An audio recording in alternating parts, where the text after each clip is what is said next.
Hey, and welcome to Matt and Jess TV. I am Matt Roast here with Jessica Bunbun. This is our reaction and review for Under the Bridge, episode 6.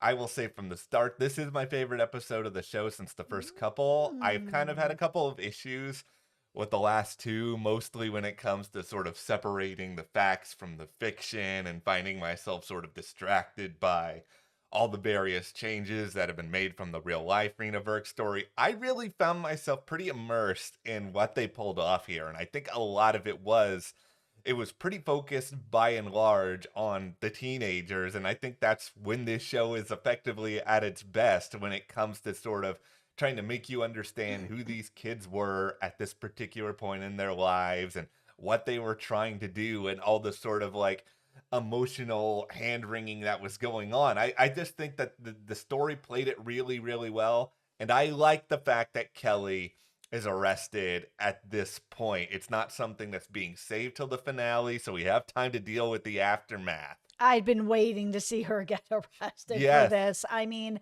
I'm glad that everybody is going to be going up and having to face what they did because they all contributed to this. Even if it was Kelly that, did the final killing, it's everybody was involved in this to get to this point where Rena has ended up dead. And Yeah.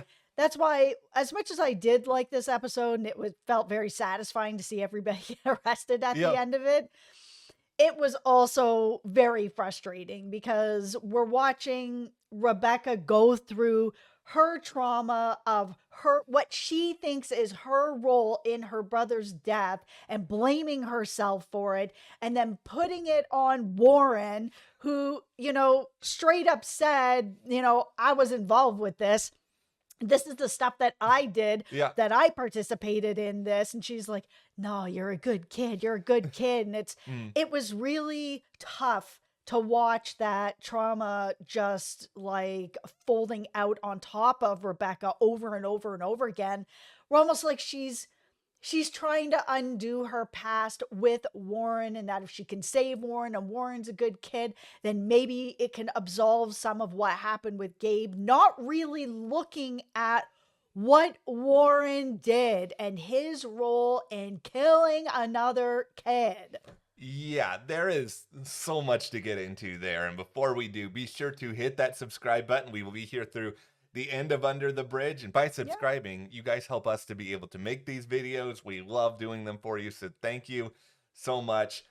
Okay, yeah, the Warren aspect of this episode is really fascinating in a lot Mhm. of ways because it reinforces, I think, further what we've been sort of saying these past couple of episodes, which is that Rebecca is, in addition to being an unreliable narrator within the context of the show, I'm not speaking Mhm. so much about the book, but she's unreliable in that sense, but she's also not a cop. Like, she is wandering around, sort of putting herself in this position where she's helping to investigate, and she's not great at it at all. Like, she makes so many mistakes, and maybe that Yeah. makes her a little more believable as a character. But at the same time, it also, to use that word frustrating you brought up, it's also frustrating that somebody who is not a police officer has been allowed to be so involved in a lot of what is going on. Well, she's also harboring somebody who helped kill Rena Virk. And Yeah. that's what's frustrating about it because I see where she is. We had this reveal at the beginning of back in the past and how this happened, and that Cam and Rebecca, Rebecca had this crush on her, and where jealousy comes in. And maybe that's why she was sort of really feeling the girls at Seven Oaks, and sort of there was a jealousy aspect behind Rena Virk's murder and what was going on, that she had felt that as well, where she felt like Cam was too close to her brother, and her brother had had like this really bad day, and it seemed like it had been going on a while. And Cam was really trying to help him to, like, gas him up and be like, hey, why don't you try in your suit? We'll go to the dance. We'll all go. Like, it'll be a Mhm. really fun time. Like, let's try to get you on a better path. And Rebecca was just a teenager feeling in her feelings, getting jealous. This girl that she has a crush on is, being really nice to her brother, and she wants that attention to be on her and to be like, Gabe will be fine. Like, Mhm. she's not thinking as dark as it got, where then all of a sudden it was like, hey, are you Gabe's sister? Yeah, he fell, right? So it's like she's been carrying that forever, kind of being like, I should have seen it, but you're a teenager, so you don't always see everything. It's a really hard time in life, right? You're Mhm. trying to figure yourself out. You don't have a lot of space to kind of figure other people out. It's very, very difficult time. But she's been carrying it with her, beating herself up with it. Now Warren has kind of slipped into this spot of Gabe, where it's like, okay, well, I didn't do the right thing by Gabe, but I can do the right thing by Warren. You didn't do anything. You were just there watching her get killed. Oh, but you didn't do anything. It's like, it was really frustrating because he said that he was involved. He was like, I kicked her, Yeah. I watched. It came out that he helped bring her into the water. Like, there was enough at that point for her to be like hiding him at her parents' house. Like, she's Yeah. bringing him back to this house. She's lying to Cam about where he is. Like, it's so frustrating that by the time we got to that confrontation where Rebecca's completely unraveled, Warren is getting arrested. She's like, what are you doing? Like, if he Mhm. gets arrested, no, Kelly won't get arrested. Like, how could you do this to him? You're gonna ruin his whole life. Like, his life will be over. I felt Cam right here in my heart when she was like, are you kidding me? Reena is dead. What Yeah. about her life? Warren participated in this. You need to go home.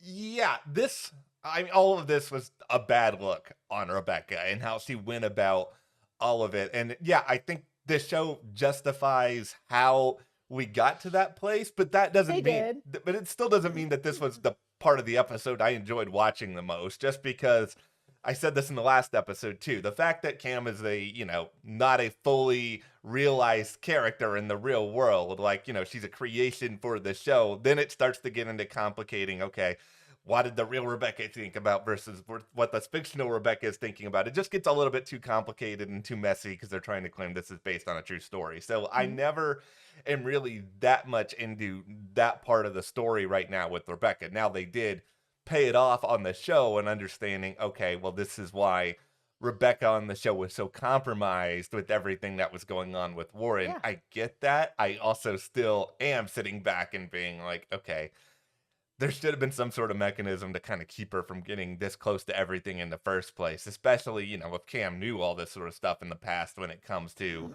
Rebecca and the trauma that she's dealing with already to begin with. And yeah, there's going to be opportunities now for there to be justice and for Warren to be put away, and obviously all of the other teenagers, and we'll get more into that. But it's just sitting back, you have to think, did it really need to come to this point? Like, did we have to get to where it was, Yeah. where there was a period of time here where nobody knew where Warren was? If Warren didn't show up at that dance, and he, just to use what the show is saying, if he went off to Mexico at that point, would anybody have ever found him? Well, that's the thing too. It's like Rebecca really wanted to protect him, but the more he talked about it, it felt like he was at the point that he knew he was responsible. He knew what his part was in it, and Yeah. he just wanted to face whatever consequences were going to come, that he couldn't really live with what he had done, and that he needed to get to the other side of it. That even though Rebecca's like, "You're fine. Everything is fine." Yeah. He's like, "No, nothing is fine.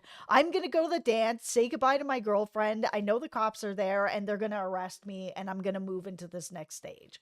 Yeah, like his perspective on things, they illustrated that well. It led up to the arrest. This was never meant to be some sort of manhunt for Warren, even though it could have turned into that if he was a different person. The part of the episode that I just think they really, really nailed is everything with Josephine and Dusty and Kelly, and watching those three characters go through everything that they do in this episode. There's a part of it that is just like quintessential selfish teenagers doing selfish things, but also paying off something I've been wanting this show to pay off for a while, which is that Josephine, she's not all talk, but she's mostly talk in a lot of ways, where here is Dusty on the train tracks, and she kind of encourages it to happen. But then, right when the moment comes, she starts saying, Dusty, come back, don't do this. And it illustrates exactly what I wanted this show to illustrate with this character. Yeah, I said that in the last review that I thought that that's how Dusty was going to get out of this. That Josephine is all talk. We've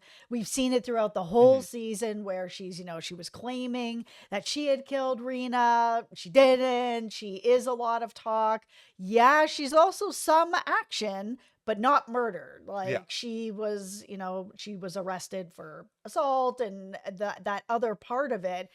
But she wasn't the person that actually did the murder. That was Kelly. And I had felt like Dusty was going to get out of this, that she wasn't going to end up getting killed as well.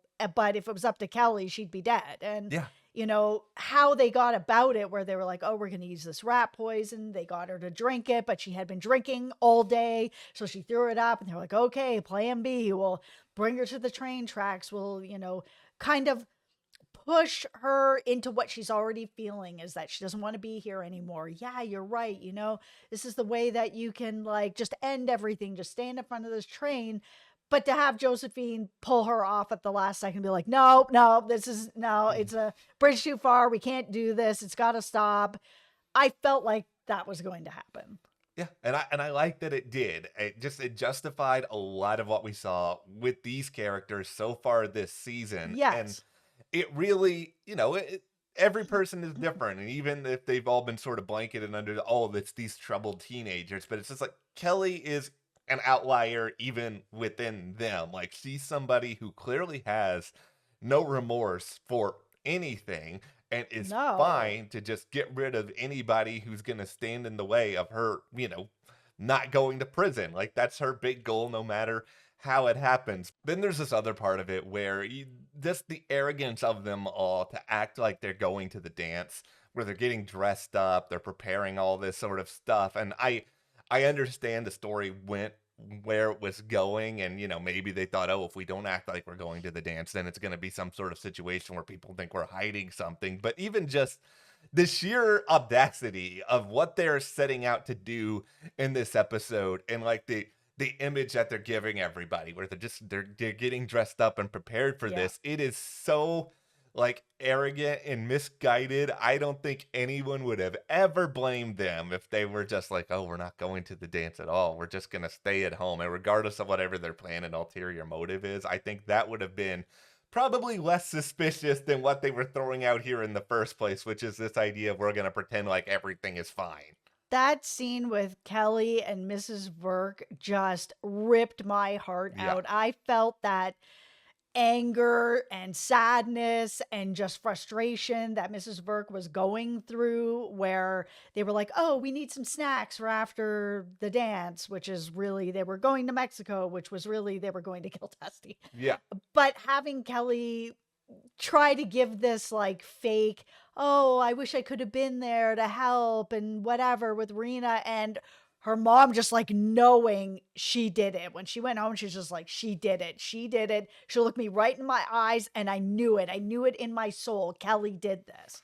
Yeah, and I think that speaks to Kelly's, I don't want to say biggest flaw, but it is the biggest thing that would make her never be able to get away with this. Is she has no poker face. She doesn't show any real emotion, and people can read that Yes. off of her. And that's what ultimately further set her up for this, because yeah, I know that Josephine and Dusty, they all had their involvement in this. Warren had their involvement in this. But when Yes. the chips were down, like, there's not a lot of people that are really going to go to bat for Kelly, because he doesn't really form emotional attachments with any person. And it's one of the reasons why, plus just the immense amount of guilt that these people are all feeling, like a lot of this stuff is going to come out. But to just have her be arrested in this episode, and have everybody be arrested for various charges, but it's allowing this show to just get some of the inevitable out of the way, because these are the bigger facts of the case that happened in real life that people know, like Kelly was arrested. So okay, Hmm. now we get to experience this, but now we get to experience, hopefully in the last couple of episodes here, what I think is also going to be really interesting is just how you try and potentially, convict these people of various things and how this community sort of starts to heal. Because this isn't a whodunit, this is just a retelling of events and sort of figuring out how the pieces get put together. Yeah, especially since they're all minors, right? I mean, I thought that was really weird too, where Mhm. they had Warren's girlfriend was just there getting questioned by the cops. I'm like, where are her parents? Like, Yeah. there's this doesn't seem right. But she's the person who eventually ends up letting it slip that Warren was actually involved. He helped move Rena's body into the water where she then was killed by Kelly. So I think that this was the perfect time for them to have had everyone arrested so that we can all see what is the aftermath. How do they prosecute these kids? What happens to them? Are they in jail? Are they somewhere else? How long are they there? Are they still there? Like what it all is. And I think what's going to make all this so hard and so complicated for the show is how deep are they going to go into what these kids are going to try to do to either get a lesser sentence or try to explain away what they did. Because, I mean, we've already seen Rena's family going through it. That's not over yet because I No. feel like we're going to get and a lot of this testimony. Oh, the prank calls that Rena was doing, how they were making Josephine look so bad. Like the kids love nothing more than to make other people look bad and feel bad. I feel like they're going to just besmirch Rena's name and drag her through the mud. And yes, Reena Virk did some bad things. I think that's pretty clear from watching the show. That doesn't mean she deserved to die. And No. that's where the simple argument is going to be made through all of this. But it's even the question of, who really wants to represent these kids? Like, how do you go about that process as well? I'm not super familiar with the Canadian legal system. Like, I lived in Canada for a few years. You grew up in Canada, but like, I don't know how a lot of this is going to be presented. And that to me is somebody who likes a good courtroom drama every now and then. Like that to me is exciting if the show goes in that direction. Here's my biggest question going into these last two episodes. To me, it feels like Rebecca's story is over. Mhm. She's not involved with the kids anymore. She's still writing her book. I still understand all that, but she was presented as this sort of like help to Cam. She can get close to the kids and find a way to get confessions or get information and bring it back to Cam. And now she's not reliable because she got information from Warren and didn't share it all. And then she was like harboring him and hiding him. And like now that everyone's arrested, what is Rebecca's role in this? She's not a lawyer. She's not going to be representing them. She's not going to be there talking to them. Like, what is her role going to be in these last two episodes? Are they going to try to force it in a way where it's like, oh, these kids have no one, so Rebecca's going to be kind of their guardian? I mean, we've seen that like Warren has Mhm. nobody, but Kelly's mom is around. Yeah. Dusty's mom is around. There are people that are around. Yeah, I think the big problem to me is that I know you have Riley Keough and I know you have Lily Gladstone. You have some fairly big names, but this show is not really about Rebecca or Cam. And I didn't necessarily know that going into it. I didn't know how it was going to be portrayed, who was going to have the spotlight, but this show is really about the kids. Like, it's really about what happens to Josephine and Dusty and Kelly and the trial and, getting justice for Rena. Like, that is the focus. I don't need a lot of Rebecca moving forward. And yeah, I think Cam's story is important as a police officer that's there, but her job is by and large done. Like, the Yeah. kids are arrested. Yes. So how do you try to balance all of that out? Like, I hope that they take a little bit of a backseat in these final episodes and maybe you see some of the emotional aftermath and they sort of heal from all of it, but I don't need them to have a lot of screen time. And that feels weird to say because they are the biggest stars and they are, really good actresses, but it's just not their story. It's not, but they'll be there. Like Yeah. it's still they're gonna have as much screen time as they can put in on them. That's why I think they're gonna find a way to sort of wedge in Rebecca. And my tinfoil hat theory is Yeah. that they're gonna wedge her in, that she's gonna basically try to be like the guardian of Warren, and she's gonna be the person who's there for him and to help him. And Cam's gonna be on the other side being like, what are you doing? Like, stop it. This isn't Gabe. You need to deal with your Gabe trauma, but not use this kid to do that. This kid murdered somebody. Gabe didn't. Like, this Yeah. is not the same thing here. So I think that that's still going to be involved, but I think that that's how they're going to fit Rebecca into a story, this part of the story where she doesn't fit in anymore. And the Yeah. same, as you said, with Cam. I love the Cam character, but her job is going to be more behind the scenes at this point, filling out paperwork, making sure all the chain of, evidence is all there for the lawyers to be able to prosecute everything. But like, this is now in the court's hands. Yeah. Like, do I understand emotionally what some of Rebecca's motives could be? Sure. Does that mean that I need to see it all play out? I'm not sure I do at this point. And this is why this may be the high point of Under the Bridge to me, if I'm being totally honest, just because I think some of what they did in this episode was so effective, but for all the reasons you just laid out, I'm pretty worried about the last couple and how they're going to be paced and how they're going to be balanced. Yeah, I hope they're going to be able to balance it out, because it really is this, at least this next episode, it's about the kids, Yes. and it's about what's going to happen to those kids, and it's about the Virk family and what's going to be happening to them going through watching this trial. Cam and Rebecca, just, they don't need to be in this episode, but if you want to come back around the end to have more of a wrap up, then that's fine. All right, well, we'll see what happens there, but for now, just click that box right there if you want to watch our most recent Under the Bridge review. Thank you guys so much for watching. Hit that subscribe button. And thank you to our patrons for your support. That means so much to Thank us. you. We'll see you guys here next time.